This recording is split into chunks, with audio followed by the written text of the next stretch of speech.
Clouds TV, empowering lives.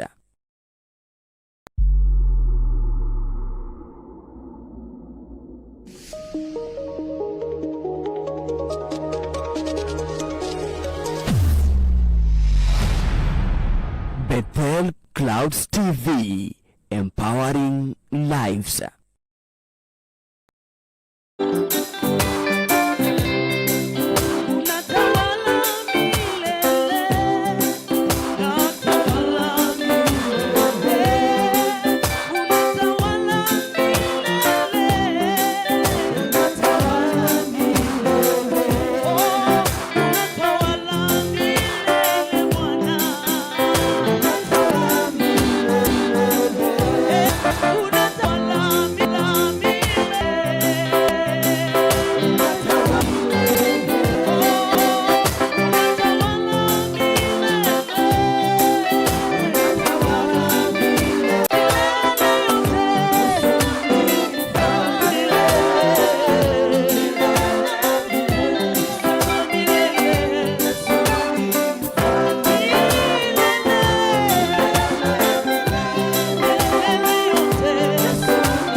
Asante tena kwa kunitumia kama chombo kwa ajili ya watoto wako.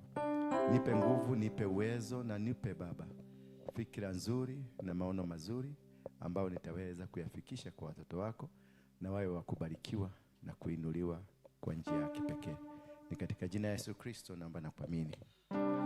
Asante, you may be seated.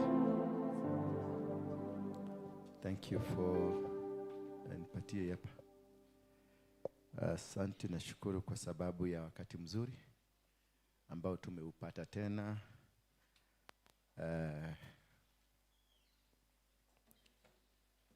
In various places, and I want to leo tunaangazia the four types of people that you must avoid. You must disconnect yourself from them. 4 types of people, or not even 4 types. There are many types of people. There are so many, but there are types of people in your life that if you don't disconnect yourself from them, they might finish you. They are not bad people, but they are not wired towards your destiny. Any person that is not wired towards your destiny is not a bad person, but is not worthy walking with you. Are you getting me? He's not a bad person that you should reject them, you should run away from them, but they are not worthy being in your life. Because if you walk with them in your life, they will drain you, they will destroy you, they will bring you back. They will bring you down, not back. They will bring you back down. They will destroy your agenda, your destiny. The plan of God in you will be destroyed. And this is the type of people I want us to discuss today. 4 or 5, if time allows, or 6 of them. And then now from here you make a decision, and you'll see why of the recent past I have made decisions that to many people think they are not good decisions. But it's when I sat down to look at myself, then nikaona I'm working with the wrong people. They are not wired towards my destiny. Bwana Yesu sana. Until you are able kujua ya kwamba wale watu muko na wao, are they part of the system? Ukiangalia nyumba hii, tuko na kitu inaitwa gypsum imewekwa pale, na iko na mataa, na iko na wiring. When we were doing the gypsum, kuna watu wa kwanza walikuja wakujenga, kuna mabati iko ndani uko imeshikanisha, hiyo mabati imeshikanisha all around, ndio gypsum inafugiliwa. Kisha before kufugilia gypsum, tulikuwa tunaita mtu wa wiring kwanza. Bwana Yesu sana. We used to call wiring, mabati akifuga, wiring yanakuja, ndio atembeze waya huko ndani. Akitembeza waya, sasa gypsum anakuja naweka. Akishaweka akimaliza, tunakuja sasa watu wa kupaint, wana paint, wanaweka filler, wanaweka kila kitu, wana paint. Then mtu wa waya tena anarudi kuja kuweka mataa. Atakuja kata mashimo vizuri, aweke mataa. Alafu sasa mtu wa waya wa rangi akuja akiwa mwisho. Bwana Yesu sana. So the whole thing is a combination. Ni combination ya vitu kama 6. Ni mafundi tulifanya na kazi mafundi 6 differently with the katika occupation yao, completely different. Huyu ni wa wiring, huyu ni wa gypsum, huyu ni wa kushikanisha mabati, huyu ni wa rangi, huyu ni wa kupima the dimensions zote zingie vizuri. Bwana Yesu sana. But they all coordinated together because they were wired together. That this person needs this person, and this person needs this person. That hawezi kukamilisha kazi hii yote tumefanya hapa bila about 5 people differently trained, but they are one, well coordinated. Bwana Yesu sana. Pia tuliangalia mambo ya plumber, mambo ya piping, kila kitu, it was well coordinated.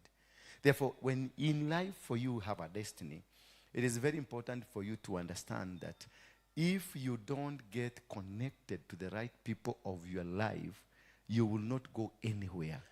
They will be good. Is your brother, is your sister, is your cousin, is your pastor, is your bishop, is your mentor somewhere. But this person is not wired, is not part of your system.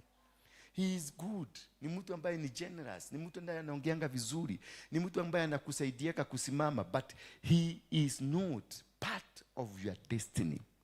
Mukitembea na huyo mtu, si ati atakufanya mabaya, lakini atakuwa akifanya mambo ambayo inakuzuia kuenda mahali unaenda. Because yeye hafai kuwa na Mary, anafaa kuwa na Jane. Bwana Yesu sana. So atakuwa akikupatia mambo ya Jane badala ya wewe Mary, because ako wired kwa Mary. Ako wired and trained for Mary. Bwana Yesu sana. Lakini sasa anakuta amejoin kutembea na nani? Na Jerry. Na Jerry, wiring yako ile uko nayo sio ya Jerry, ni wiring ya Mary. Bwana Yesu sana. Kwa hivyo utakuta kuna short wire, kuna vitu ambavyo havitafanyika, kuna vitu havitaendelea, kuna vitu havitafanyika katika maisha yako, and you find so many difficult decisions will be happening into your life. Sasa leo ndio nimekuja nikufundishe tu, nikuonyeshe si ati utamchukia, lakini drop that person. Bwana Yesu sana. Si ati ni chuki, anafanyanga kazi mzuri, anafukuaga ni mzuri, kwa kuongea ni mzuri, mtu mnyenyekevu, ni mtu mzuri, lakini drop that person for the sake of your destiny. Maana a destiny is more important than the person you are walking around with. This person you are walking around with anaweza kusababisha ukwame. There are people that will enter in your life na unakwama, badala ya kuendelea unakwama. And there are people who enter in your life, hakuna kitu kikubwa na kusaidia naye, lakini mnaendelea. Kuna kimutu unakutaka kikase ni vile vikase ni vinakujaga nyumbani. Unakutaka kazi yake ni kukula na remote control. Kukula remote control. Kukula remote control. Hiyo kimutu kinashidaka tu hapo kwa kiti mpaka kiti imebodeka. Ukiangalia hiyo kiti hii anakaliaga hapo yote imejichora kimutu venye anakujaga analala baada ya kukula. Na hata ukiangalia pale mguu yake inaedaga pale uende unuke hivi utasikia inanuka uchafu wa socks. Maana hata haogagi akipada huko. Huyo mtu anaweza kuja siku moja ukasirike na yeye umfukuse. Ukimfukuza naye biashara yako yote inaanguka. Kumbe huyo mtu ndiye alikuwa connection ya maisha yako. Na kuna mtu pia anaweza kuja kwa nyumba yako hata ndoa yako ivujike, biashara yako ivujike, maisha yako yote ivujike. Kuna mtu anaweza kuentertain tu, ni kazi ni umemwalia kuja unikalishiage kazi, hiyo kazi yaguke. Kuna mtu anaweza kuita ni pastor tu, ni mtu ameokoka na neno, akizungumza mambo ya neno punch, unasikia mpaka pastor wenu ni kama hajaokoka vizuri, lakini akiingia kanisa yote inaporomoka. Bwana Yesu asifiwe sana. Kwa sababu kuna watu ambao si wa laini yako. Siongelelei watu wabaya, naongelelea watu ambao si wa laini yako. Na wakikuwa watu si wa laini yako, they have characteristics that they develop in them. Ndio inakuaga against you. The characteristics zinajidevelop penyewe.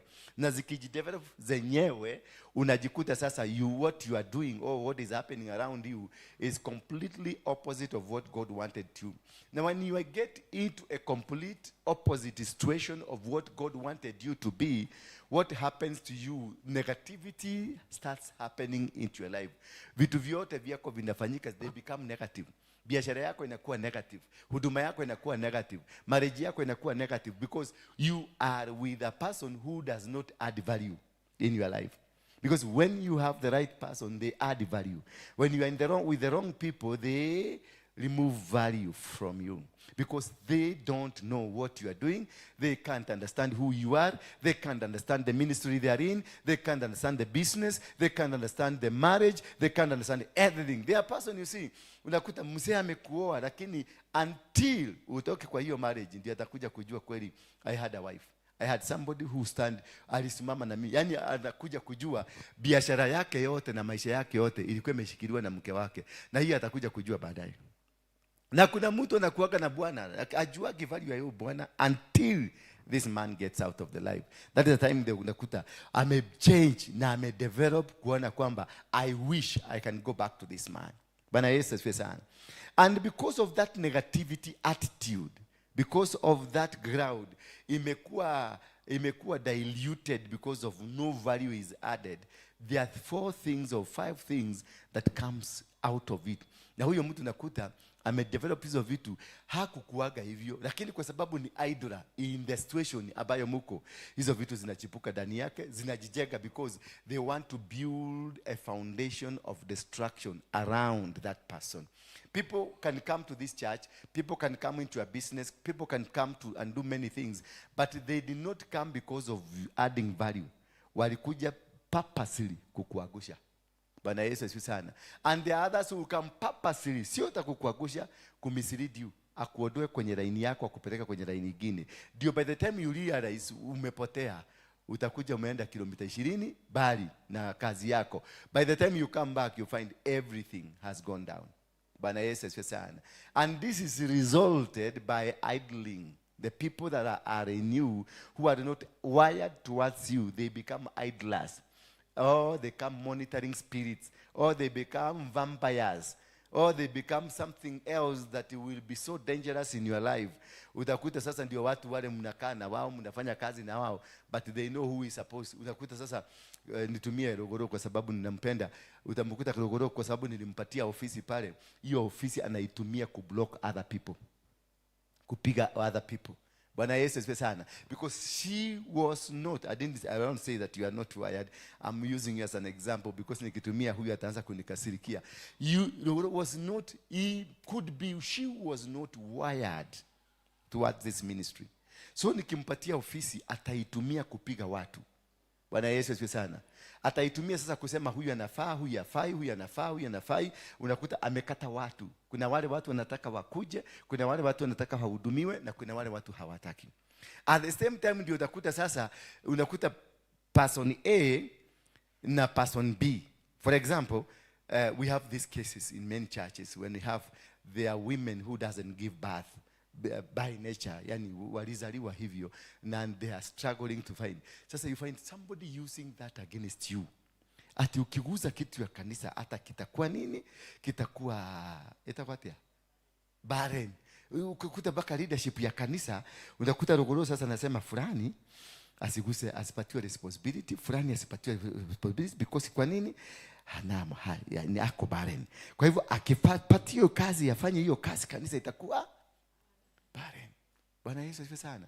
And that is now you come to discover the person you gave permission to assist the job of God was not a genuine person, was a snake.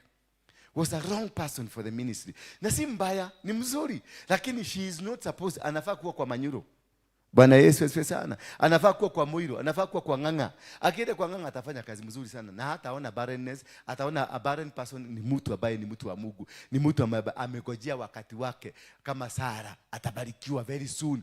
Lakini utakuta atang'ang'ana, ati ukimwambia sasa kwa mfano tunapika chai hapa, unakuta ani hapa akipika chai, aone mtu amekuja na mtu huyu anajuaga na kuaga na condition fulani, utakuta ani anaanza kurudi nyuma, anasema huyu akiuza hii chai, hiyo ni data. Tondu niki tondu heagwo mwana no ndaramenya atiriri kuheo kwa mwana ari ni umuthi. Bwana Yesu sana. It is today. Tomorrow Sarah is coming. Hata Sarah aliambiwa atapata mtoto. Si uliona aliambiwa akafanya aje? Akacheka. Kushindwa, how now at my age, how now can this happen? It will happen.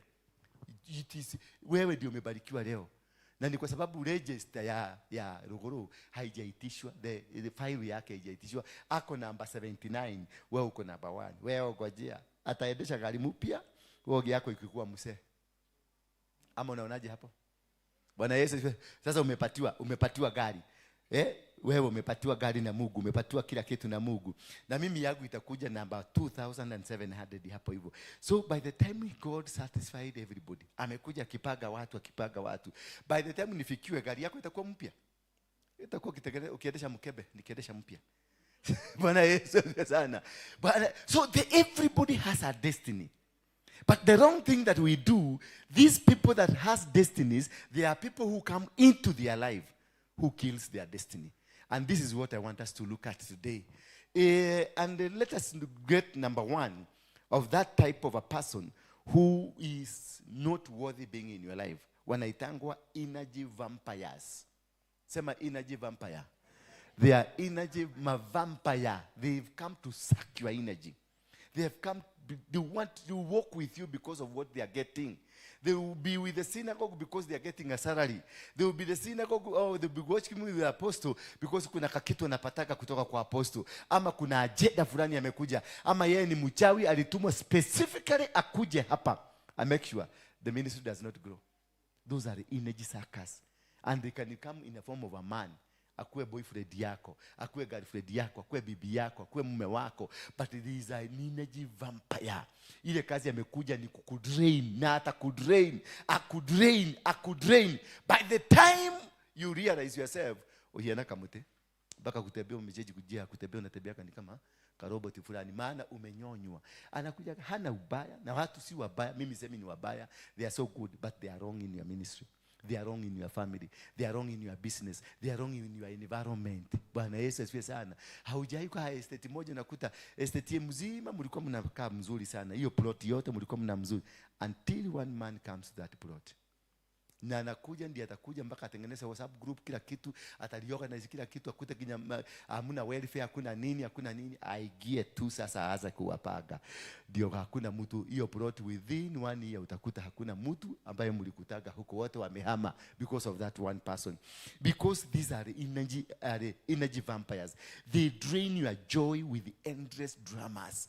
They are always with a lot of dramas. They are always working against you. They are always jumping against you. Kila siku kuna kadrama. Ukienda kwa Rogoro kuna kadrama. Ukienda kwa Onesimus kuna kadrama. Ukienda kwa mama kuna kadrama. Ukienda hapa kitchen ina drama. Ukienda media kuna drama. Ukitoka pale kwa gate kuna drama. Mpaka kwa choo. Si mnasikia wanaendelea kuogelea kwa choo. Unakuja wanatokaga hapa wanaenda kukaa kwa choo kudiscuss mtu.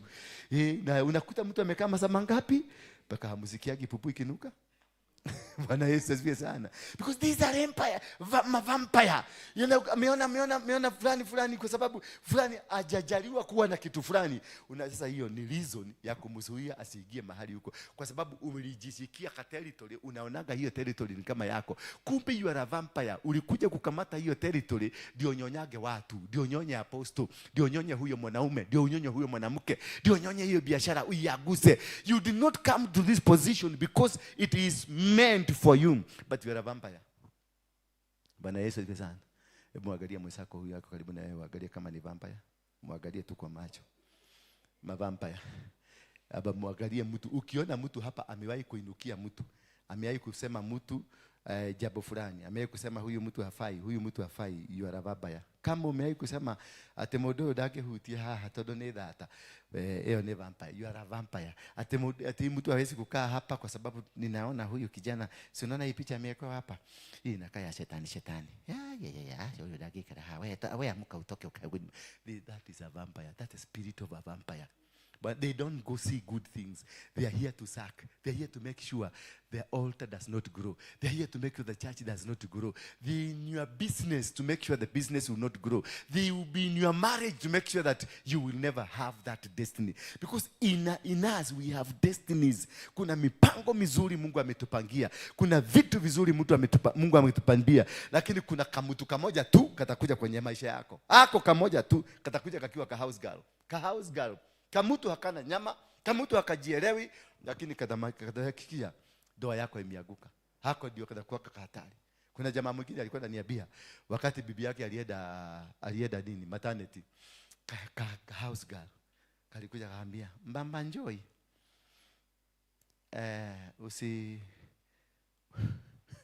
Usisikie ukiwa lonely nikiwa." Bwana Yesu asifiwe sana. The karedi kamekuoga kanavugia ile matiti. Unaona ile tu matiti unavugaga kanafulia hapa. Kanachomoka hapa. Na kanafaaga wakati mzee amekuja jioni, kanakuja na kaguo kingine kamefika hapa. Na ndio kakuwa kakwaza kusavu mzee. Because he is there not because of working. Ako huko kumhakikisha the marriage has gone down. Because in that marriage, there is a destiny.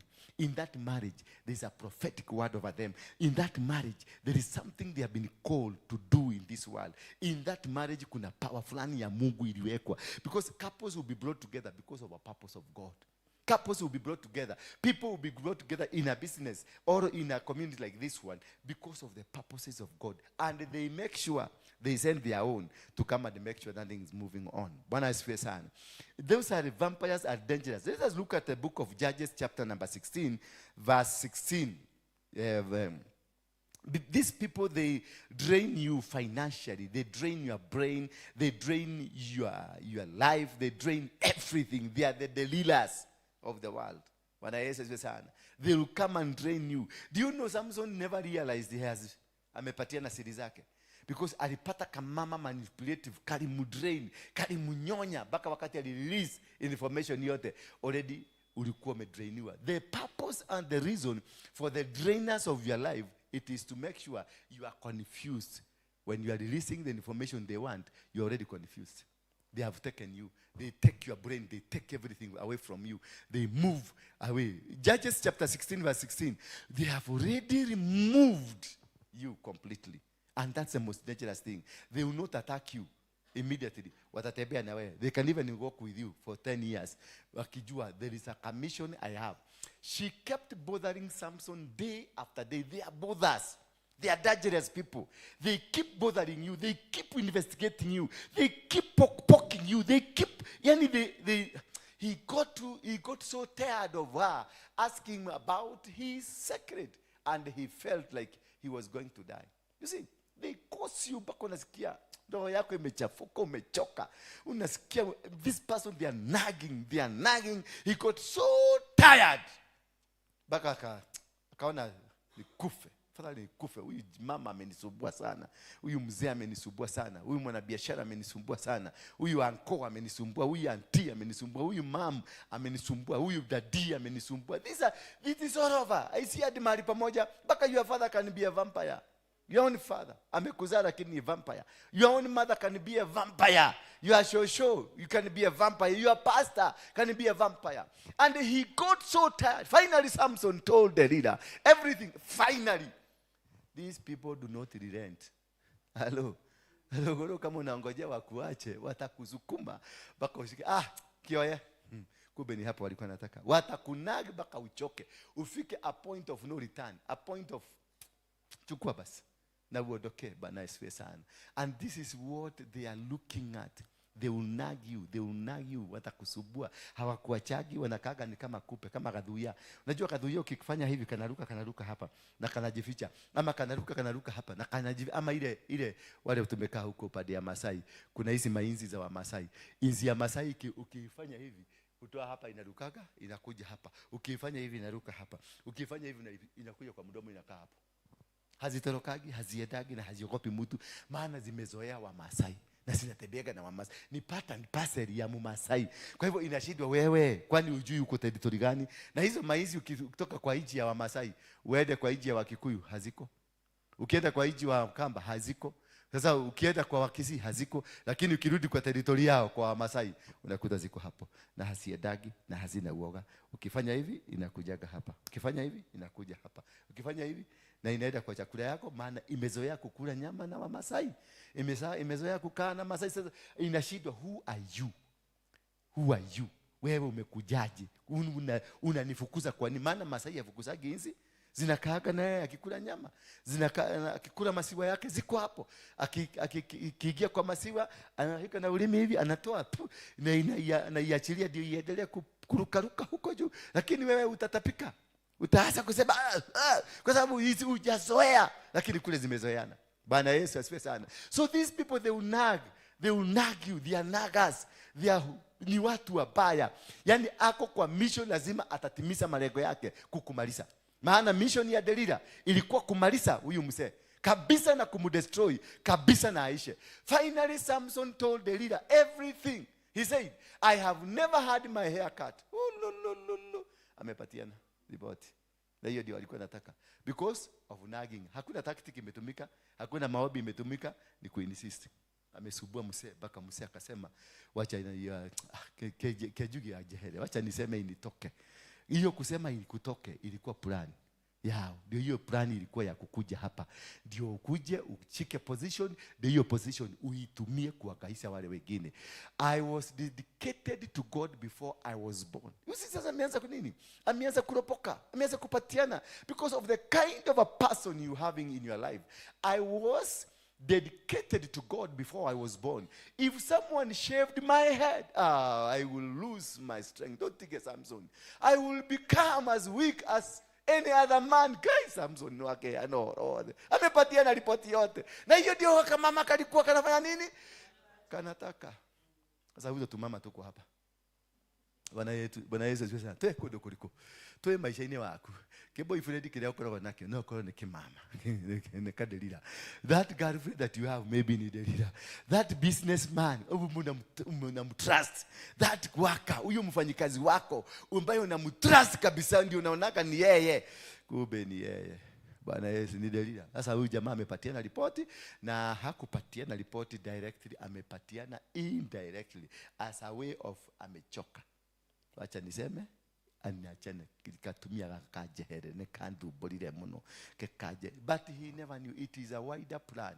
Bwana Yesu asifiwe sana. What happens around us is a wider plan. You may look at the person, unaona Jerry amepumzika hapa amekaa vizuri, kumbe ni wider plan ya kukubariki. Kumbe amekuja hapa purposely, Mungu atakuja kumtumia utoke hapa uende kule kwingine. At the same time anaweza kuwa hapo purposely, shetani atakuja kumtumia kulink the failure yako. Bwana Yesu asifiwe sana. So that's the kind of the people that we call the vampires. Sema vampire. The energy suckers. Unaona huyu jamaa Samson alisakiwa energy yake, akasakiwa energy yake, akasakiwa mpaka akafika. Wacha niseme tu, maana he was tired. Have you ever reached that level? You're tired. Umeshindwa nothing. Sasa kejere kenyume huko. Familia imekusubua, mzee alikufa. Sasa wewe ni wanataka tu kukunyang'anya shamba, wanakusubua mpaka unasema hiyo shamba nganda hata Mungu anapatiana shamba ingine, nitapatiwa ingine, na unaondoka, unaacha urithi, unaenda na ulibarikiwa kwenye hiyo urithi, unaenda na watoto, unaenda kabisa, unaanza kuhangaika dunia mzima. Kwa sababu ya nini? Ulikuwa na shamba, but there's somebody, there is a brother in that family, there is a sister in that family, amekunagi mpaka unaona ndio hata shida hiyo, acha hiyo kesi ikae. Unaondokea na unaenda. Unakuta you have an uncle. Unajua kuna maanko wanakuanga. Unaona afadhali uende ukae kwa shetani kuliko kuitanishwa na huyu yako. Yako anasubua familia mzima. Yako anakuwa yeye ni msubuvu kwa kila kitu. Brother, anakuwa na brother, anakuwa huyo brother. Yaani every time na nikarastibone. Si hata firstborn, nikarastibone. Lakini venye kana kumkoroga kwa familia mzima, baka mnainua mikono mnasema, "Mutige na mugodesha taona guareda." And it has reached that point because these are not genuine people in your life. These have a wider plan, but they come and their characteristics, they are very innocent, they are very good. Bwana Yesu asifiwe sana. Wanakujaga wakiwa friendly. Maana Delila alikuwa anamwambia atakula mrungula. Nageleza Samson kwa sababu alimshika akamwekelea hapa kwa mapaja yake. Sikio moja likaambiwa sikiliza the information ya ground na usikilize na information ya mdomo yako. Sasa akasikiliza ground. Aliposikiliza ground akasema sasa acha nipatie na ripoti ndio ground ikubali. Bwana Yesu asifiwe sana. Hao ni watoto wa Rume. Hapo wanaume hapo ndio sasa tunamalizi wangu Apollo. Tuninagero leo hao wathikiriria ground. Ukisikiliza ground unasema acha iende kama kai yede tutarudisha shuragira kuige. Ukisikia mwanaume akisema shuragira kuige, wanamwona ni ashara wanaga kuwa huyu amemaliziwa. Ameenda kabisa, hayuko kwenye mtaratara. Sasa tuangalie. Delila saw that Samson had told her his secret. Delila saw that Samson had told her his secret. She sent a message to the rulers of the Philistines and she said, "Come back again, Samson has told me everything." So the rulers of the Philistines came back and brought the money that they had promised to give her. Kumbe kuna promise. Kuna kapesa kako mahali. These people ambao wako hapa wanakumaliza, they are at work. Ni kulipwa melipwa. Kuna watu kuna mahali anaitaka kulipoti. Wakati siri ilipuka, aliwapigia simu kabia kujeni, niko na siri. Lehei besha. Ni mshahara dake lutaera. Lete pesa. Ndio unaona watu hapa kama sasa hapa.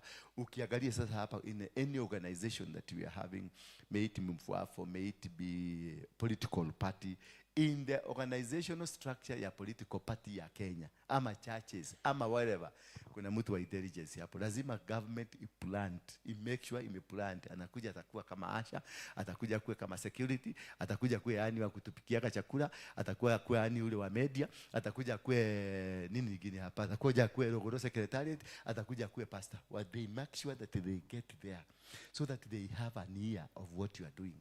They have to know what exactly are you doing, what is the next plan, and they are involved in the planning. Bwana Yesu, hata mkipanga mnapagaga na wao, hata mkienda mnaendaga nao, na wanataka kujua every single movement ya maisha yako.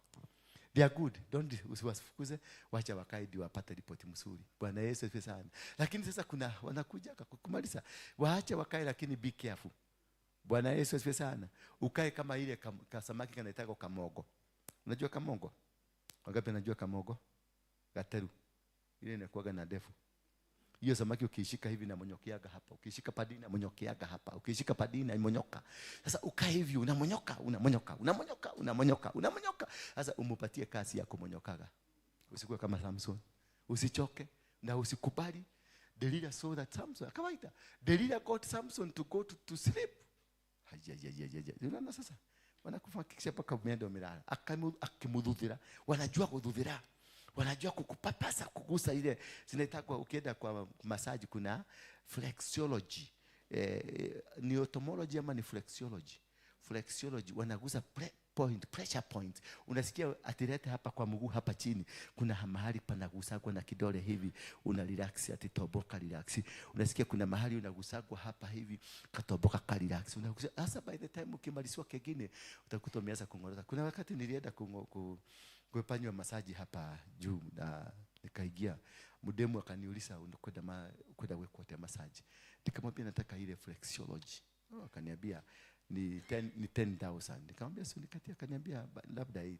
Nikasema sawa tu. Nikamuuliza what does it entail? Akaniambia sasa tunagusaka pressure points zote, pressure point nagusa. Kuna sasa akaniletea picha huko mbele. Nikaona hapa kuna pressure point, hapa kuna pressure point, kuna kila mahali kuna pressure point.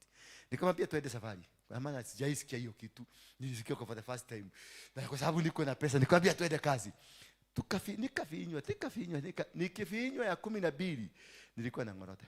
Hata hizo zingine sijui kama nilifanywa, maana aliniita kuniambia okera. Si unaona sasa, the leader got Samson to go to sleep with his head lying on her.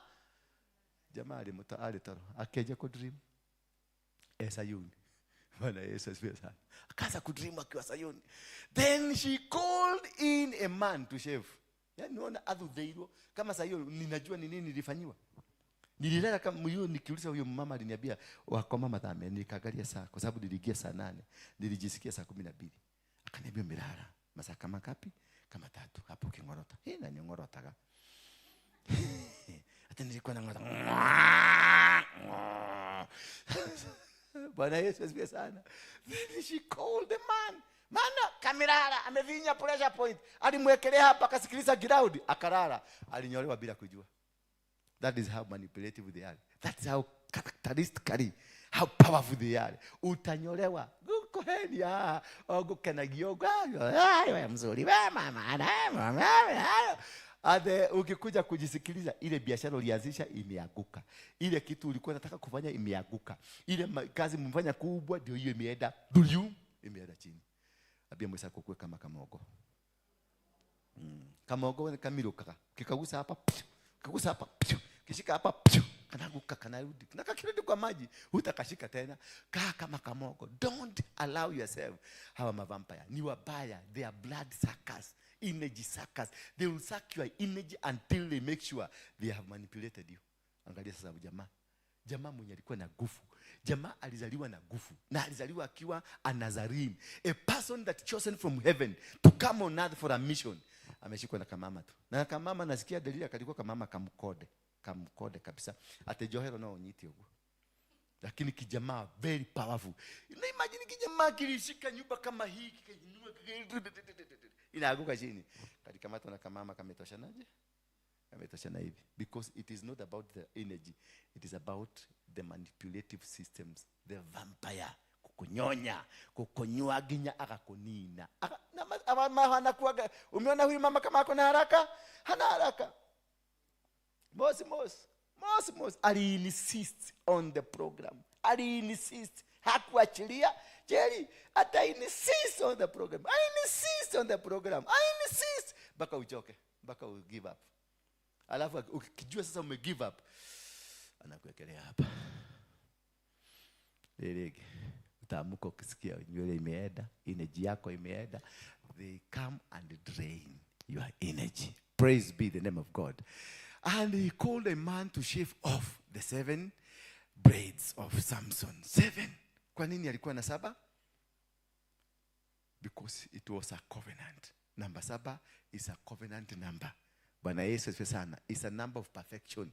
It's a number of completion. So that is why you complete and you do a signature. It is a number of completion, a number of a covenant. So kwa hizi nywele zake there was a covenant of God. Kwa hizi nini? So whatever they want to destroy from you, it is that covenant that you have with God. Because that covenant that you have with God carries your destiny. Carries what you're going to become. Makes you become what the intention is. Praise be the name of God. And that is the most important thing to understand. The interest ya huyu mtu vampire ni kukuja kuvuja maagano yako na Mungu. That is the main objective. Hii gine mutafanya, mutakula, mutakufanya, mutatembea na mutakaa katika maisha mazuri sana. But once they get you, they make sure they cut the covenant. Akanyoa nywele Samson of the 7 braids of Samson's hair. In this way she made Samson weak. His strength left him. Na hii maisha nimeipitia hapa. Wacha niwaambie. Unajua muelewagi vizuri. Iyaka kama maisha miaka 3 imepita. Nimepitia hii maisha ya Samson. At some point nilinyolewa. Niu niko joketa wikara. Nikiprepare hii sermon nilikumbuka instant zangu hivi nimepada. Tangu nikiwa kwa Saimokei kuja hivyo nimeona hapa nilinyolewa. Hado deja hilo. Nikulia Ngai anyendete na magikora njuire yakwa ni ndiri wakirikaniro kia njuire lakini walifanya nini? Nilinyolewa.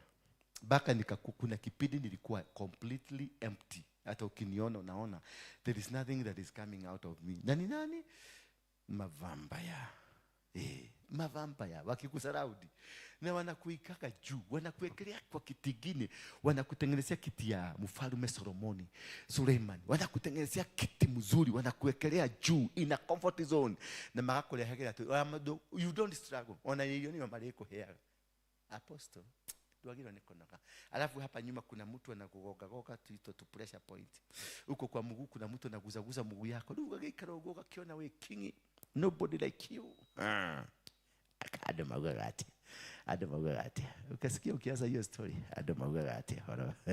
Nimeona no ndira hujiri adamagiri ati. Ndira hujiri kiwa kila na power. Unakuta kila mtu sasa unaanza kujitafutia sifa kutoka kwa watu. The moment umeanza kujitafutia sifa, you are done. Ulinyolewa. Because now you are not you. The spirit that was with God, that was you, has gone. Praise be the name of God. Now you are operating in vagueness. That is why ukitaka kujua mtu wako na anointing hatafutagi sifa hata kidogo. Akimaliza ile kitu alikuwa anafanya hata atakagi watu wajue. Yesu alikuwa anawaambia usiende kusema. Lakini miracle ina betray Yesu. Bwana Yesu asifiwe sana. In this way she made. Then the leader called out to him, Samson! Aiwala. Umakale yani akamwambia, dukata. Ile tigo moja taka. Dukata. Dukata ni unaturathimire muno. Ila kigo kia irari nitare ni urahunjaga. No ni ramenya ni akwenjire alikunywa kitabu na anataka kutest kama kuna kitu naelewa. Hakule nywele lienda. Dukata, man of God, MOG. Man of God, ama MOG. Unasikia apostle. Wengine wanaongezea kitu apostolo. Sasa ukisikia ni apostle mpaka mtu alikuwa anakuitaga Waruinge atia. Sasa ameanza kukuita man of God. Mpaka unaanza kusikia ni anamenyire the man of God ile. Adebere. Ile dole juere. Ulinyolewa. Ulimaliziwa kitabu. Hapa niligogwa. Hapa kwa hii kanisa niligogwa na mama. Walinifanyia kazi vizuri. For 2 years mzuri. Very 2 years mzuri. Nilifanywa kazi. Ni Mungu tu kunipenda. Maana sijamaliza mission. Akaniambia wewe kuja na hapa nyuma ya tent. Nikapelekwa nyuma ya tent. Ndio gikariode ni mwathani. Akejira nikwendete. No ni urahitia. Na tondu nikwendete ndende urute wira ri ucoke wira-ini wakwa kana gwike atia nguhinye. Wewe na nimefinywa. Hapa nilifinywa mpaka nikajua hii dunia ni kitu kingine. Yani watu walikuwa nakuja hapa. Gitio kila kili ya doasio. Watu wako na heshima ya juu na tupesa twao ni tuzuri twa huduma. Na maono mazuri na mipango mizuri ya kupaga huduma ikae mzuri. Kumbe ni madelira. Unajigisa box pole anakuja na kuachia 50,000 aka 100,000 eshineshi ya gutugata eshineshi ya tugata na shidare eshineshi ya kushama huko ikira huko modromeda diaga dukata yaga ide dia neshamanagia na modo ina gathina igekate. Sasa ukisikia huyo mama amekuja madi tena nakwambia atakuja last day na atakuja na the same package. Alafu modo toyo wai nile kuhoya tigiti. Na tendera kuhoera muno. Urahoera ki na hena mbeca. Unajidwa anakuombea nini na mwenye pesa amekuja. Maombi nishafika wewe ondoka kado. Sasa unakuta unaodoa watu wote wale waliitwa kusimama na wewe. Sasa na yeye huyu amekuja amekupatia ka 50. Anakuambia lakini kuna hii kanisa usipochichuga kuna watu wako kwa hii kanisa bao they are not very good. Kuna mama fulani hapa nimekuja unaona kama rogoro she is good but ninaona nilipokuwa nikiomba niliona nyoka ikasimama mbele yangu. Alafu kuna mwingine naona anaitwa ani pale nilipokuwa nikiomba niliona kamanki kakiruka. Sasa anakuja to make sure amemaliza every person who can see what she is doing. Bwana Yesu asifiwe sana. They will be killed one by one. Na kwa sababu ya kapesa ananiachia kapesa. Sasa na mimi wewe naolege besha. Wewe naolege besha. Alafu kana twende tukakunywa chai. Wapi? A place of your choice. Mimi kama namwambia na kunywa chai Serena. That is even better huko kwage na maneno mingi. Twende Kasaka jioni karibu na swimming pool jioni kuna kuwaka na kagiza. Sasa hapo ndio utalalia nini? Hapa ndio usikilize ground. Ukisikilizia ground hapo, unaenda kwa kashago wa Munyoro huko. By the time urudi, ushamaliziwa. One. Bwana Yesu asifiwe sana. Number 2. Hiyo tumeenda sana. Number 2, Chronicle Gospels. Chronicle Gospels. Waita tu Gospels. These are the people that are here. Hawanaka topic ingine, ni topic ya mtu huyo mwingine. Na anakupatia story na ukiondoka sahani yako inawekelewa juu. Bwana Yesu asifiwe sana. Hao ndio wanajuaga ni mtu ni nani hasaagi, ndio wanajuaga ni nani yako na pesa, ndio wanajuaga ni nani anafanya, ndio wanajuaga ni nani hafai, ni nani hafai, ati huyu akiguza hapa, hii itafanyika. Nani alikuambia? Bwana Yesu asifiwe sana. Who gave you the role of being a judge? When did you become a judge? Are you the man? This is a house of the Lord. Sasa unasema huyu mama amekuja na venye amenyoa nywele, anaonekana nywele yake na nywele tia modo mohonoku. Kule modo uramenya nywele yako tia modo mohonoku. When did it become your business to know somebody is here? When did it become your business to know hiyo mtu ate unaona venye hata siku hizi anatembea unaga na radio neke we maudu maria mamukorete ni marito kiundu kiria kiukorete mundu ucio ndio nataka kunina mieri eri uroke hitio heje hanini ukode kidogo ucio unadrona ni akinyita waya. They know it all, and these are dangerous people and failures.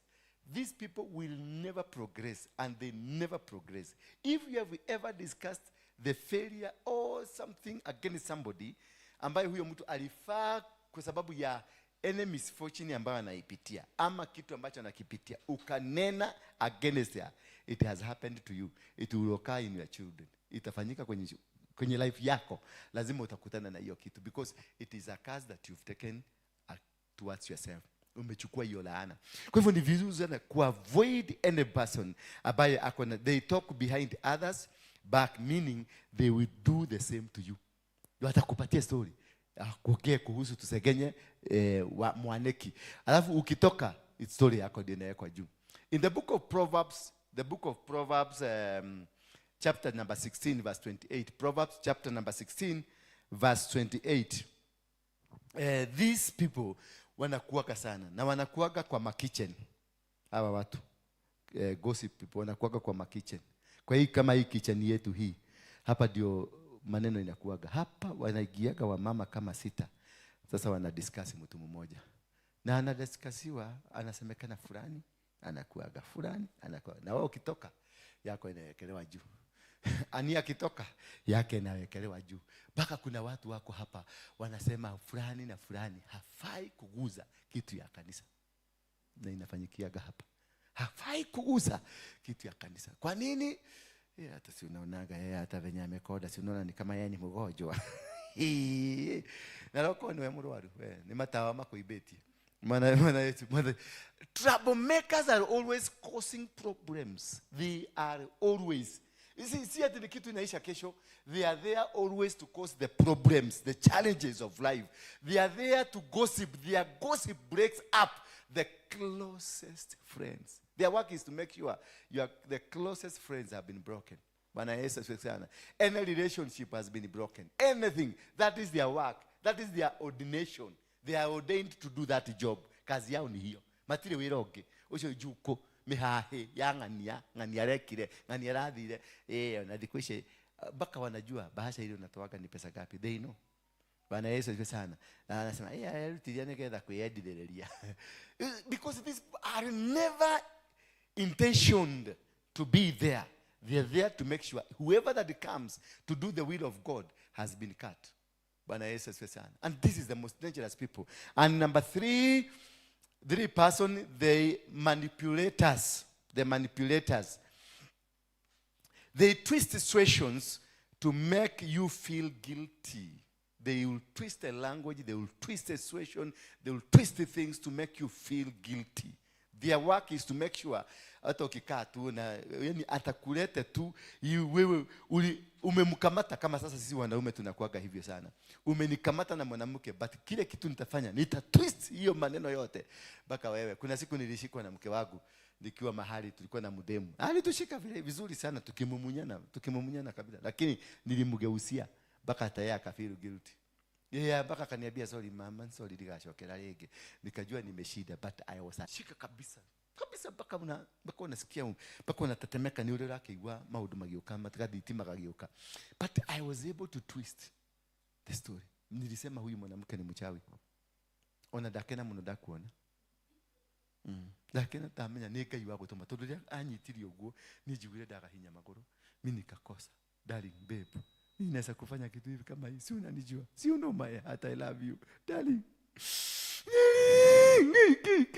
Komeno yanyu mirekoi. Alogia manyu minikalia machozi.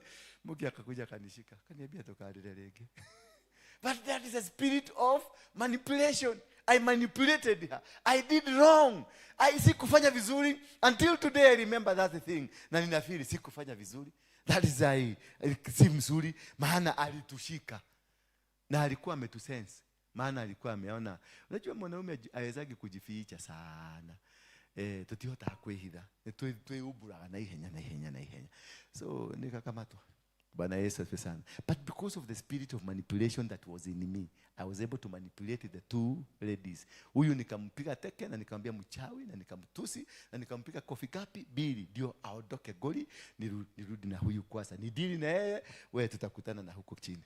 That is a very dangerous spirit. Na hiyo inakuaga hapa kanisani, inakuaga kwenye mabiashara, it is in the family, it is all over. A spirit that creates you look like wewe ndio umekosea na wewe ndio umekosewa. Bwana Yesu asifiwe sana. Yes.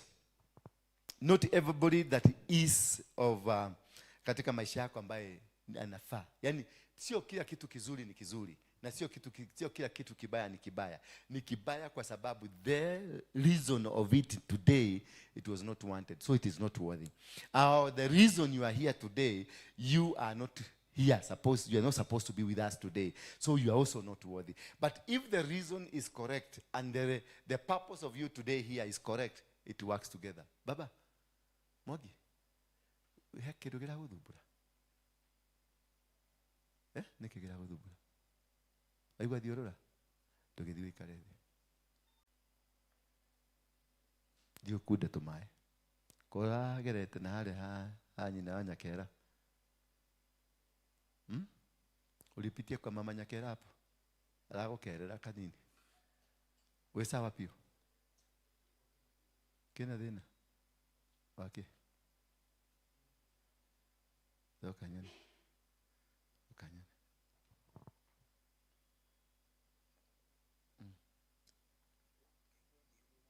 Ngaka niki gakurumire. Isi ni meno, na hii. Si ni meno ya nyoka. Mani magego ma nyoka. Nyorotete na nyoka. Dodoririkana. Nwatigire kidukuru. Pio. Onanya tomaye to hiugeti ukiraga. Mani magego ma nyoka. Yako. Jesus name. Yes. Number 4. Perpetual victims. Perpetual? What is perpetual? All the time they are victims. Ushaikuwa na brother anakuwa ni victim. All the time. Nimwalekereirie. Mutinyo na gatade modo. Ni anajoka gatudoka tugakora. Ande akorire jeri mageta hamaye hana na matige geithia. He is always crying. He is always there because he's always a victim of circumstances. Perpetual victim. They refuse to take responsibility and blame everyone else for their choices. They do wrong choices, they blame you. They found themselves in a wrong place, they blame you. They are walking over there, they blame. They are always there with a blame. Anything, their wrong choices. Abaso wamefanya. Kabiashara kake kalianguka. Tigane mundu mukore ndahikirie ni ndathiete wega muno ndahikia kimundu muka kiuri. Gigekati agigithukia wira. Ginya kaja kumutungira kerebo. Bwana Yesu asifiwe sana. They are very dangerous, those people. Perpetual. They are in the families. They are brothers. More especially firstborns. Wegi. They are perpetual. Perpetual what? Victims. Firstborns or the lastborns. Akikosea maisha. Kwanza firstborn akiteresa kidogo. Familia msima mutabeba hiyo msalaba. Forever in life. Hiyo msalaba ni yenu mutabeba. Na atakuwa akisema ni mamida nyedete.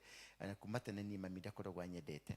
Kumatene ni fafa nyonaga tu akaiwa kamena. Ni nyonaga taitari wa mushi uyo. Nyonaga tatua kirena mami. Yani na unaangalia nafanana na nani na baba yake. Lakini kwa sababu kuna kakitu alifail. There is a situation alifanya kitu kibaya. Akafail. Akakataa kusikia. Sasa the blame will be carried by the family. The blame atakuja hapa, ashindwe kazi yake, alipatiwa responsibility, badala ya kufanya ile responsibility alipatiwa, ameshindwa. Anaanza sasa kuongea maneno mingi, naongea hapa, naongea hapa, naongea hapa, naongea hapo, because is a perpetual, anatafuta kitu inaitwa sympathetic. Watu wakuwe sympathy kwake. Ile sympathetic idea ya tunaanza kumhurumia, tunaanza kumsaidia, tunaanza kumshika mkono, maana ni kama alikuwa attack. Nile daigire kanithe no, daigire tumie mano lile huruma keji kuniataki. Arumere mekanitheo ri ninyona othe manyonaga tondu ndi muthakaru makona riu ni jua kindu kigikenyita koguo karigo ni kitu gikenyita. Wacha, it is, you are a perpetual victim. You are always a complainer, complaining everything and anything. Ati nige kanitheo cio waku ri, kuna watu wanakuja kana kanitheo cio waku ri atumia orue kai kawokete kuona atumia. Ulikuwa kubile kuangalia atumia. Si kwani kanisa usiuliona kwa runinga. Ukiona kwa runinga uliona wanaume tupu. Si uliona kukiwa na wanawake. Ulikuja ukijua kuna wanawake. Ulikuja ukikuwa kuna wanaume. Basi kuja utulie. Usikuja kufuata wanaume. You never came because of these women. You never came because of these men. You came because of the word of God. Maana ulisikia neno likakuingia. Halikupitia kwa mwanamke, ilipitia kwa mimi. Atekanile eri Romeo ruwe. Na nini urera na demodurume. Ni mimi unaambia ati iko na wanaume wabaya. Kwani mimi nimebadilika nimekuwa mwanamke? Bwana Yesu asifiwe sana. So these are things that you need. These are perpetual. Umepatia mtu kazi. Kila ukimwachia hiyo kazi lazima complain, mimi sikuambiwa, mimi sikuitwa, mimi sikuendea, mimi sikuwa aware. Na ni kazi ni yake. Who else was supposed to be aware? Na kazi ni yake. Yeye ndiye anafaa kujua kuchora road map. Tutacheka hii nyumba iki hapa. Sasa obviously ikipatia food, si mimi nikuja nipime, ni yapime. Bwana Yesu asifiwe sana. Lakini ataanza unajua ile food tulikuwa tumenunua ni ile ya Kale Francis, na siku hizi wanatumia na ya Japanese food. Sasa tunashindwa inaigililia wapi? Mimi na Kale Francis na Japanese zinaigililia wapi? But because you are always a perpetual victim, you want to be looked at, you wanted to do, but because of some people hindered you. Bwana Yesu asifiwe sana. And those are the characteristics of the people that wamekuja. They did not come to help you, they came to destroy you. But they came using a nature. It has a nature, either being a vampire, either being a perpetual victim. It is a nature. That is the calling ili ametumika nayo kukuja baka kuja akumalizie. Bwana Yesu asifiwe sana. Because the moment they start complaining, ataabukisa wengine. Ukaangalia wale watu wana complain na watu chronicle gossipers ni wanaabukisa naga, because gossip is a spirit. Bwana Yesu asifiwe sana. Victim, being a victim, victimization is a spirit of victimization. Ya kulete mtu until you are able to break those kind of spirits. And the number 5, tumalizia number 5, I had said 4, like let me do the 5 one and tumalizia naona masaa imeenda sana. Envious people. They are secret competitors. Envious. Yada kewiru. Yani wakiona umenunua kashati kazuri, wala kaguo kama haka Jerry amevaa, na afu jana tuliona na Jerry tukienda mahali huko town, nilimpatia left akuje na kaguo kamupia. Ni hapo sto. Hiyo ni sadaka ya hito. Ni sadaka ya hito. Kandida mekago leo. Bwana Yesu asifiwe sana. Hello. So these people, they are secret competitors. They are fighting against you. They will come and pretend like they are supporting you, but they came to compete with you. They came to break down you. They came to stop you from becoming, from going, from becoming successful. They have no intention of making you succeed. They came to bring you down. Bwana Yesu asifiwe sana. Na ile vitu wanafanya, unakuta kuna tu vitu wanafanya intentionally. But you think they are praisers. They will come and praise you. They come and say, "Oh, man of God, you are really anointed. Man of God, I will want to work under you. Man of God, I want to serve you. Man of God, I want to be this. Man of God, oh, kumbe ni nyoka inakuja kujipanga. Na inakuja na inakuletea mayai. Unafikiria ni mayai ya kuku, kumbe ni mayai ya nyoka. Na inakwambia lalia hii kwa sababu ndio tuzae watoto wengi, ilaliwe vizuri, wekewe vizuri. One day morning utakuja ukuta tunyoka tunatembea huko. Imezaa na imespread. That gossip goes like a bushfire. That gossip goes like, unakuta kanisani kama hii utakuta watu wa kanisa, adu wa kanitha mage discuss meha yakona ine na matire haginya rent goko, matire ma contribute ginya rent no mega kona karea mage discuss ya apostle. Niyo na apostle the Christ ona dali na anointing. Apostle the Christ ya demono. Akomete na atumia ode. Nani atumia mana discuss? Akomete na ke? Na atumia ode. No, mate kometo nao. No. Ni akomete na atumia ode ya kanida. No, mate kometo na ke? Now, uweti ya kanida. Nemekora.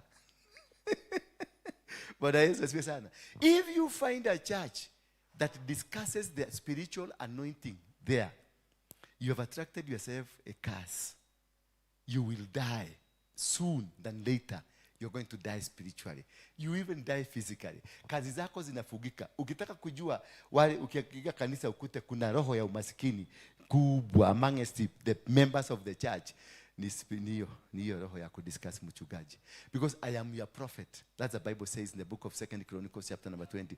Respect and obey your prophets, and you shall be prospered. The prosperity, the growth, that is why God brought you to my hands, so that I'll be commanding blessings to you. I'll be commanding prosperity. So the day you discuss me, wherever you discuss me, hata kwenu kwa simu, kwa WhatsApp, whatever, you have disconnected yourself. You'll be here, but this altar will not be a blessing to you. It will never. It can't give you. Hata niliikatasa na hata sana ikatasa. Any gossiper in this church, usiwahi mpatia kitu. Yes, never receive anything. Never receive any blessing from me, because you are a destroyer of my destiny. Because when you gossip about me, you are not killing me, you are killing the ministry. You are killing everything that God has given unto me. And I command, and I repeat it again, whoever that is a gossiper here will never receive anything from this altar. Will never receive my blessing. I will release, you will be cast forever. Because you are not worthy to be here. You are not worthy to be my part. You are not part of my destiny. You are not part of what God has given me. Yes, I'm going there. Na tukienda huko tunakuwa tunabarikiwa. Na unaona kuna watu wana understand this is a man of God. And they respect the anointing and they get the blessing. But you come here, you find there are people who are really struggling. They are struggling. You ask why? Na kuna wewe ndio ulisikia, sitaki kusema ni maashas, lakini nataka kutumia ashas. Ashas ndio anashikiliaga mtu akianguka, si ndio? Unakuja huyu mama hakuwa au kama gorota nyamo yadi amekuja huko ginyaruko gorokinyete ko na rugero kinyete jurene todo taria radi na weke huragia ruko, unakuja unamshikilia anaanguka chini na akienda ukimaliza miezi mitatu anakuja hapa, nimekuja kutoa testimony. Siku ile uliniombea, nilienda, pesa yangu ilikuwa imekuwa shilingi milioni 10, nilipigiwa simu. Sasa akikuja hapa aanze kupigia Asha mmoja, kwa sababu of course mnachukua kama namba za maasha kwa sababu ya kutafuta connection. Sasa ukienda huko ukikuja unaambia Asha nenda ujoke kuna apostle dina testimony yako ni riada hoiro kumari hoiro maisha mako ili change. Sasa niko na gari Prado, nimenunua hata shamba, ile shamba yangu ilikuwa imepotea imekuja, vitu zangu zimesimama, kila kitu, watoto wangu wamebarikiwa. Haya, praise Lord, that's a good one. Sasa kutoka hapo Asha naita Asha nyingine. Unaona yule mama alikuwa hapa? Huyo ni devil worshiper. Alenda kunina pastor wetu. Au enda miezi 3 kuma hoero. Ako na Prado, ako na shamba, ako na nini? Watoto wake ameperutia shule. Hiyo ni kweli? Hauhega ikweli? Na ni Asha wa kanisa. ni leader, ni elder wa kanisa, ni mtu ambaye ni chairlady, ni chairman, ni mtu ni treasurer wa kanisa, lakini she does or he does not believe in the God in the place, because her belief, yani brado lazima iletwe na shetani, shamba lazima iletwe na shetani, kila kitu lazima kiletwe na nani? Na shetani. Na anakuambia I am a son and a daughter of the most high God, my father is the owner of silver and gold. Sasa baba yako ameleta silver na ameleta gold, na bado anasema nikukuja na kuja na mercury. Nasema how ni goma. Because you are a gospel, you are a dangerous person, you are an envious person, mtu ambaye you never want somebody to go. And these people, this roho inakuwa sana na mapasta, associate pastors. Kama kale kalikuwa hapa, kalikuwa kanaitwa Sami, kalikuja kakanyaganya, kalipora wa mama pesa. Kai. Pastor ametoka hapa, nikamhurumia, nikamwambia kuja hapa ukahurokere haha wewe fage nigetho ugena kanida wewe. Ni tule tu pasta tunajua kupiga, si kama mimi nakaaga sijuagi kupiga guo pasi. Guo yake hivi alikuwa ikitembea hivi, unaona kama kojo insi peke yake ikipita hapo unasikia ilikufa. Insi ikipita hapo unasikia ile hata miro nemo kojo kakoti unakone kama tuba to unaona kaka ne kama tuba, ukaona kamepigwa pasi baka kana shaini, maana waya za nguo zimekatika katika zikishainia huko jani kuchomwa baka zinasikia. Kaatu ni kingine ni kama tuba, yes, na nikazuri nikataka kuyoya igoro na gataiga taumaga ngingo. Alafu netuma pasta tutu hari tuthia hari spinal cord, kuna Jesse inajikujaga bana, anatembea kwa in the Holy Spirit. Sasa kali alafu kuogea kwa huyo pasta dukataya gai mwathani ni arajereria horo wako, rajani akurathimwa one gwa mwaka wako, dukataya gai ndirakwira maundu maku ni mekwagera, ndonire nginya kira gari mbere yako guo, ndiroria mwathani urenda kumenyithia atia, ajira dukata ino ni ndirathi kumirathima. By the time ukimaliziwa hizo zote, ngiri 10 zimechomoka kwa mfuko bila kuitishwa. Condiment, nitumuka huko kalikuwa anaitwa Sami. Kali nyoa wa mama karibu 60. Ndio tulifanya hesabu kalienda na 1.2 million. Hapa hii kanisa. 1.2. Hapa kwa hii kanisa. Maana mama hapa ni wazuri. Mama akisikia umemwachilia domereli, ati Prado inakuja ka 50. Ke, rugoro kwa sababu rugoro anapenda kutobiliwa. Katoa. Mautabiri zile zilitolewa na hako kapasta kanaitwa Sami. Na kalikuwa kameuza kanisa pale Naivasha. Oh yeah. Rugama ina magoro manyi. Mama anakujaga kwa ofisi ile ule. Besha no kaone cia thukirie. Damwelete murute pesa, mutuke partners, mutoe pesa ya partners, tunalipa kanisa, tunalipa hii. Lakini kwa huyo mkasema mkakataa, lakini kwa huyo mnatoa. Sasa hata mimi nitaanza kufanya nini? Kuwachugulia mkichomeka. Si unaona? That is how people fail in life, and that is how we fail in life. But when you go back to God and you seek God, God bless you. Tusimame kwa miguu yetu na ushike sadaka yako niombe, ndio tuweze kuendelea. Jioni ndio tutafanya, masaa imeenda sana, deliverance ni jioni kwa sababu ya ofisi. Watu wanapigia sima kelele, mki tafuteni kiwanja na huko mbali tuwejenge mahali hakuna watu wanatusubua. Takushialela mwanago kwa arwale kwa siako. Tafuteni kiwanja, ombeni sasa tupate kiwanja. Si kila kitu milango imefunguka. Kama tuliingia city na tukakamata city. Kai, huyu mlaigwa kiwa aruma. Mlaigwa oru na matigete maturekeria. Bwana Yesu asifiwe sana. Sasa tunaenda Nyeri, tunaenda Eldoret, tunaenda wapi? Mombasa, all over. We are going to preach this word. Mko tayari na bahasha? Kila mtu atoe. Kila mtu. Hata kama ni shilingi moja weka kwa bahasha. Acha kutuambia ati una nini, ulikuja na nini? Ukaa weka ati huko. Korone divitali ni ugia dio talikedo. Yeah? Si mnaendanga na mzee, acha kuniangalia macho ya huruma. Rudi kwa mfuko. Hapa lazima mtoe. Sawa?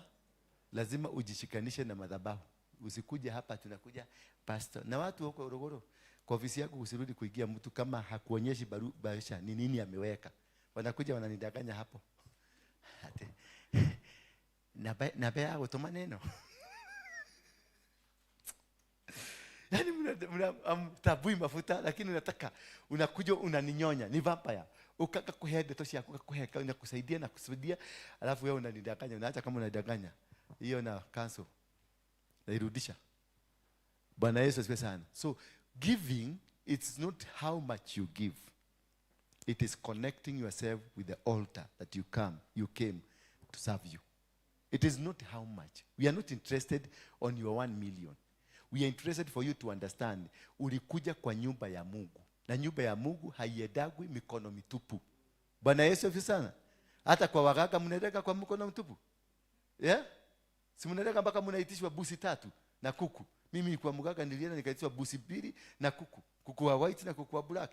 Na nilipeleka. Halo. Sio kukuja hapa kwa mlango na kuja ati wakaka ndakao. Lazima ukuje na dhabihu ile unakuja. It is part of what we are doing. Ni part ya system, part ya blessings. Unakuja wengine wanakujaga hapa papa si ati amekuja kuchukua pesa. Pesa ya kanisa ikujaga kuchukuliwa. Hiyo ni laana. Not unless Mungu amenisugumisia. Ameniambia ita watu fulani nataka uwabariki. Ni kwa nini? Kuna dhabihu ninainua. Halo. Ukiona naita hawa maguns na watu wengine wakuje hapa, ni ukaona ninawapatia fare na wapatia 500, si ati ni pesa yangu, ni Mungu amenipatia na akaniambia what to do with the money. Give them. Halo, tulikuwa tumejaribu, si mlikuwa mnajaribu yako wapi Frida? Niumire. Frida, si mlikuwa nimewaambia mjaribu kwenda hapa Archive muende mtengeneze worship team muibage. Mlifaulu. Tukatuma sasa alifaulu. Tulishindwa. Ilibidi tuende mpaka wapi? Jakarada. Tufunguliwe mlango kutoka Jakarada. So kwenda Jakarada lazima uinue dhabihu ya kwenda Jakarada. Bwana Yesu asifiwe sana. The secret is that wale wanakuroga wanainua dhabihu. Wewe unakuja hapa hauna dhabihu umeinua. There is nothing that connects you to the blessings. So tulienda mpaka wapi? Tulienda Jakaranda kwanza. Maana imetushinda. Na angalia ni mita ngapi kutoka hapa kwenda Archive? It's 200 meters. Lakini tulikuwa tumeshindwa. Mlango ilikuwa imefungika. Tulipoenda Jakarada, tukafunguliliwa mlango pale ya kuingia wapi? Hapa. Tumeingia hapo. Triumphantly. Na tumeshinda. City. Hakujai fanya mkutano na mtu hapo kama hiyo. Hakuna. Eda ufanye diani weke mshamani tuonekana. Ona nini goka? Digioka. Mwana ni agosho because there is actions that you must do. We spend. Luguru anasikiaga uchungu sana hapa tukispend. Nigwa kiudu hizi sio dheri. Kuna tutakuraite. Tite. Asha, there is something I'm doing. Kuna madhabahu navuja. Ndio maana ninainua dhabihu. Lazima ningeinua dhabihu na kuinua. Mungu akaniambia kwa hawa wamenyanyaswa. Maana they are all altars. Unaona hawa nani? Hawa maguns, hawa watu wanaona menyanyaswa. Ni spirit ilirushwa ndani yao. So they are altars. So you must deal with that altar in them. Ndio uliona wakati Sakaja nataka watu wakupiga watu wanakujaga. Kutoka siku ushaiwaona tena? Waliisha. Sakaja ndiye alinipigia simu hapa kaniambia anaenda kwa kiwanja because amekatupatia kifungu. Simple and that. So there is a secret of how you connect. Hello, sio ile pesa unatoa at how much God directs you. God will tell you peleka 500, peleka 10,000, peleka 100,000, peleka 500,000. Peleka hii title, ende upatiane kwa kanisa, ikufungulie milango. Ukitoa hiyo kitu wacha kufuatilia. Atitago siku ile tuombe, mimi sijaona kitu. Mimi si yuko kujua ni nini naonagwa, mimi sijui. Wenye unako masikio yako na macho yako ione na isikie, mimi nimefanya malengo ya Mungu. Bwana Yesu asifiwe. Nimekuombea, nimekufungua, umetoa hiyo dhabihu, umekamilisha kazi ya wewe, enda ugoje. Kuna vitu vingine kama hii Archive niliota 5 years ago nikihubiri Archive. Sasa nimeenda kwa Harrison Nganga, nimeenda ameniombea, nimeanguka mara kama hiyo, nikienda lazima nianguke. So na hiyo inakuwa nikiambia Mungu fungua mlango ya nini? Ya city. Kwa sababu ndio kifunguo iko hapo. Na ndio kifunguo tulikuwa tumeendea. Imeligharimu 5 good years with a lot and a huge sacrifice ambayo nimetoa ya kwenda pale. Bwana Yesu asifiwe sana. That is the essence of giving.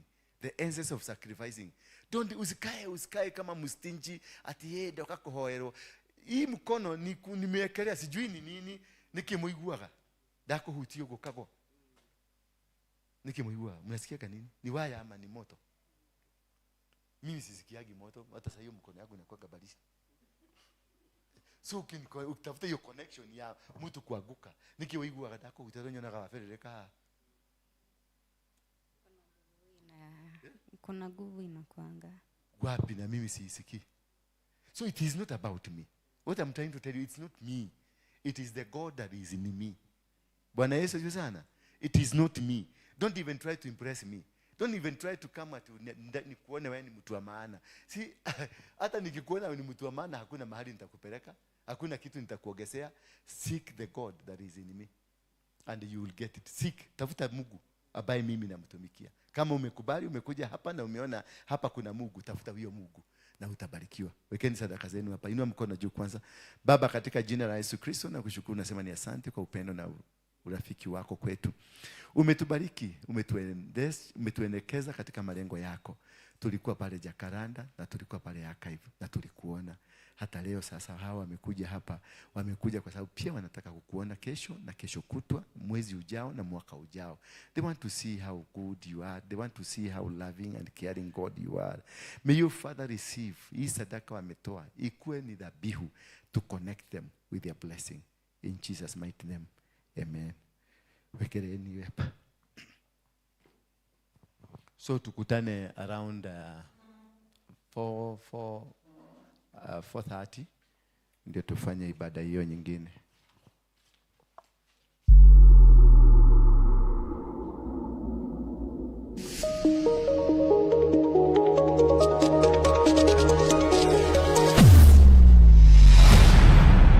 Bethel Clouds TV, empowering lives.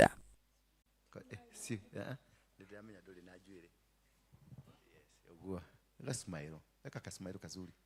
Yes. Wita what?